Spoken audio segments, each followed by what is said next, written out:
ನಮಸ್ತೆ ಸ್ನೇಹಿತರೆ, ಇವಾಗ ತಾನೆ ನಮ್ಮ ರಾಯರದ ಏಕಾದಶಿ ಪೂಜೆ ಮುಗಿತು. ಸೆಪ್ಟೆಂಬರ್ ತಿಂಗಳ ಮೊದಲನೇ ಏಕಾದಶಿ, ಪರಿವರ್ತನೆ ಏಕಾದಶಿ ಅಂತ ಇವತ್ತು ನಾನು ಮಾಡಿದೀನಿ. ತುಂಬಾ ಜನ ನಿನ್ನೆ 3 ದಿವಸದಿಂದ ಯಾವ್ಯಾವ ವಿಡಿಯೋಗಳು ಆಗ್ತಾ ಇದೀನೋ ಎಲ್ಲಾ ವಿಡಿಯೋಗಳಲ್ಲೂ ಕಮೆಂಟ್ಗಳಲ್ಲಿ ಕೇಳ್ತಾ ಇದ್ದೀರಾ, ಅಕ್ಕ ಏಕಾದಶಿ ಯಾವಾಗ, ಯಾವ ರೀತಿ ಆಚರಣೆ ಮಾಡಬೇಕು ಅಂತ. ನೋಡಿ, ನೀವು ನನ್ನನ್ನ ಫಾಲೋನೇ ಮಾಡಿರಲ್ಲ, ನೀವು ನನ್ನ ಫಾಲೋ ಮಾಡ್ಕೊಳ್ಳಿ. ನಾನು ಯಾವುದೇ ರೀತಿ ವಿಡಿಯೋಗಳು ಹಾಕಿದ್ರು, ಏಕಾದಶಿದಾಗಿರ್ಬೋದು, ರಾಘವೇಂದ್ರ ಸ್ವಾಮಿದಾಗಿರ್ಬೋದು, ಯಾವುದೇ ರೀತಿ ಮಾಹಿತಿ ವಿಡಿಯೋ ಹಾಕಿದ್ರು ಅದು ನಿಮ್ಗೆ ಖಂಡಿತ ಬಂದ್ ತಲುಪುತ್ತೆ. ನೀವು ನನಗೆ ಲೈಕು ಕಮೆಂಟ್ ಆಗ್ತಿದ್ರು ಪರವಾಗಿಲ್ಲ. ನಿಮ್ಗೆ ಏಕಾದಶಿ ಮಾಹಿತಿ ವಿಡಿಯೋ ಬೇಕು ಅನ್ನೋದಾದ್ರೆ ಫಾಲೋ ಮಾಡ್ಕೊಳ್ಳಿ. ನಾನು ವಿಡಿಯೋ ಪೋಸ್ಟ್ ಕೊಟ್ಟಿದ್ದಕ್ಕೆ ನಿಮ್ಗೆ ಬರುತ್ತೆ.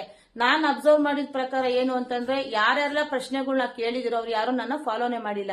ಮತ್ತೆ ಅಕೌಂಟ್ ನ ಹೋಗಿ ಸರ್ಚ್ ಮಾಡಲ್ಲ, ಕೇಳಿದ ಪ್ರಶ್ನೆಗಳನ್ನ ಕೇಳ್ತಾ ಇರ್ತಾರೆ. ಎಷ್ಟು ಜನಕ್ಕೆ ಅಂತ ನಾವು ಮಾಹಿತಿ ಕೊಡೋದು. ನಾನು ಏಕಾದಶಿ ವಿಡಿಯೋನ ಒಂದು 5 ದಿವಸ ಇಲ್ಲ ಒಂದು ವಾರ ಮುಂಚೆಗೆ ಹಾಕಿರ್ತೀನಿ. ಯಾವುದೇ ಕಾರಣಕ್ಕೂ ನಾನು ತಿಂಗಳಲ್ಲಿ 2 ಏಕಾದಶಿ ಬರ್ತೇನೆ. ನಾನು ಯಾವುದೇ ಕಾರಣಕ್ಕೂ ನಾನು ವಿಡಿಯೋನ ಹಾಕ್ತಿರೋ ಮತ ಮರಿದಿರ ಇರಲ್ಲ. ಒಂದು ವಾರ ಇಲ್ಲ 5 ದಿವಸ ಮುಂಚೆ ಹಾಕಿರ್ತೀನಿ. ಇಲ್ಲ ಗೊತ್ತಾಗದೇ ಇದ್ದವ್ರಿಗೆ, ಓದು ಬರಹ ಬರ್ದೇ ಇದ್ದವ್ರಿಗೆ ಬಾಯಲ್ಲಿ ಹೇಳಿರ್ತೀನಿ. ಇನ್ನು ಕೆಲವರಿಗೆ ವಿಡಿಯೋ ಇದು ಫೋಟೋ ಮೇಲೆ, ನಾನು ರಾಯರ ಫೋಟೋ ಮೇಲೆ ಏಕಾದಶಿ ಮಾಹಿತಿ ವಿಡಿಯೋ ನಾನು ಬರ್ದಾಕಿರ್ತೀನಿ. ಒಂದೊಂದು ತಿಂಗಳು ಮಿಸ್ ಆಗಿರುತ್ತೆ ಅಂದ್ರೆ ಬರ್ದಾಕೋದು. ಮಾಹಿತಿ ಮಾತ್ರ ಖಂಡಿತ ನಾನು ಕೊಟ್ಟಿರ್ತೀನಿ.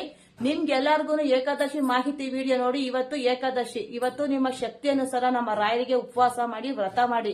ತುಂಬಾ ಜನ ಕೇಳಿರೋದಕ್ಕೆ ಮತ್ತೆ ಹೇಳ್ತಾ ಇದ್ದೀನಿ. ಇಲ್ಲ ಅಕ್ಕ, ನಾನು ಕೆಲವು ಉಪವಾಸ ಇರೋದಕ್ಕೆ ಆಗೋದಿಲ್ಲ ಅನ್ನೋರು ಹಾಲು ಹಣ್ಣು ನೀರು ಕುಡ್ಕೊಂಡಿರ್ಬೋದು. ಇಲ್ಲ ನಾನು ನಿರ್ಜರ ಏಕಾದಶಿ ಇರ್ತೀನಿ ಅಂತಾನೆ ಒಂದು ತೊಟ್ಟು ನೀರು ಕುಡಿದಿರ ನಮ್ಮ ರಾಯರಿಗೆ ಏಕಾದಶಿಗೆ ಉಪವಾಸ ಇರ್ಬೋದು. ಇನ್ನೂ ಕೆಲವರು ಅಕ್ಕ ನಮ್ಗೆ ಆರೋಗ್ಯ ಸಮಸ್ಯೆ ಇದೆ, ಟ್ಯಾಬ್ಲೆಟ್ ತಗೋತೀವಿ, ನಮ್ಗೆ ಹುಷಾರಿಲ್ಲ ಅಂತ ಅನ್ನೋರು ಅನ್ನ ತಿಂದಿರ ಈರುಳ್ಳಿ ಬೆಳ್ಳುಳ್ಳಿ ಆಗ್ತಾ ಇರ್ತಕ್ಕಂಥದನ್ನ ತಿನ್ಕೊಂಡು ನಮ್ಮ ರಾಯರಿಗೆ ಅದು ಒಂಥರ ಸೇವೆ ಮಾಡಬಹುದು. ನಿಮ್ಮ ಶಕ್ತಿ ಅನುಸಾರ ನಮ್ಮ ರಾಯರಿಗೆ ಸೇವೆ ಮಾಡಿ ರಾಯರ ಅನುಗ್ರಹ ಪಡ್ಕೊಳ್ಳಿ.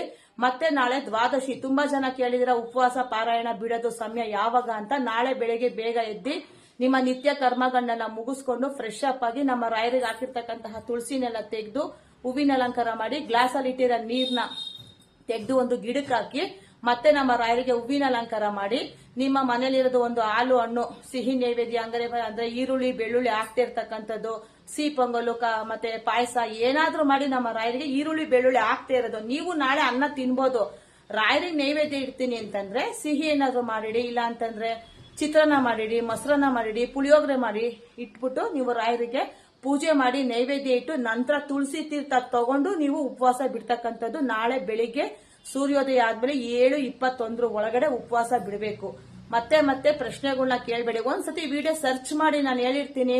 ಪೂರ್ತಿ ಮಾಹಿತಿ ವಿಡಿಯೋ ನಾನು ಕೊಟ್ಟಿರ್ತೀನಿ. ಗೊತ್ತಿಲ್ಲದೆ ಇದ್ರೆ ಯೂಟ್ಯೂಬ್ ಅಲ್ಲಿ ಹೋಗಿ ಒಂದ್ಸತಿ ಸರ್ಚ್ ಮಾಡಿ, ಇಲ್ಲ ಇನ್ಸ್ಟಾಗ್ರಾಮ್ ಅಲ್ಲಿ ಹಾಕಿರ್ತೀನಿ. ಒಂದ್ 10-15 ವಿಡಿಯೋ ಬ್ಯಾಕ್ ಹೋದ್ರೆ ನಿಮ್ಗೆ ವಿಡಿಯೋ ಸಿಕ್ಕೇ ಸಿಗುತ್ತೆ. ನಿಮ್ಗೆ ನೋಡೋ ಅಷ್ಟು ಪೇಷನ್ಸ್ ಇಲ್ಲ ಅಂದ್ಮೇಲೆ ಕೇಳಿದ ಪ್ರಶ್ನೆಗಳನ್ನ ಕೇಳೋರಿಗೆ ನಾನು ಯಾವ ರೀತಿ ಮೆಸೇಜ್ ಮಾಡ್ಲಿ ನೀವೇ ಹೇಳಿ. ಅದಕ್ಕೋಸ್ಕರ ನಂಗೆ ಇವಾಗ ತಾನೇ ಪೂಜೆ ಮುಗಿತು, ಅದಕ್ಕೆ ನಾನು ಈ ವಿಡಿಯೋ ಮಾಡ್ತಾ ಇದ್ದೀನಿ. ಗೊತ್ತಿಲ್ಲದೆ ಇದ್ದವರು ತಿಳ್ಕೊಳ್ಳಿ. ನಾಳೆ ಬೆಳಗ್ಗೆ ಉಪವಾಸ ಬಿಡ್ತಕ್ಕಂತಹ ಸಮಯ ಸೂರ್ಯೋದಯದ ನಂತರ 7:21 ಒಳಗಡೆ ಉಪವಾಸ ಬಿಡಬೇಕು. ಎಲ್ರಿಗೂ ಒಳ್ಳೇದಾಗ್ಲಿ, ರಾಯರ ಆಶೀರ್ವಾದ ಎಲ್ರಿಗೂ ಸಿಗ್ಲಿ, ಎಲ್ರಿಗೂ ಒಳ್ಳೇದಾಗ್ಲಿ ಅನ್ನೋದೇ ನನ್ನ ಆಸೆ. ಶ್ರೀ ಕೃಷ್ಣಾಯ ನಮಃ. ಓಂ ಗುರುಭ್ಯೋ ನಮಃ.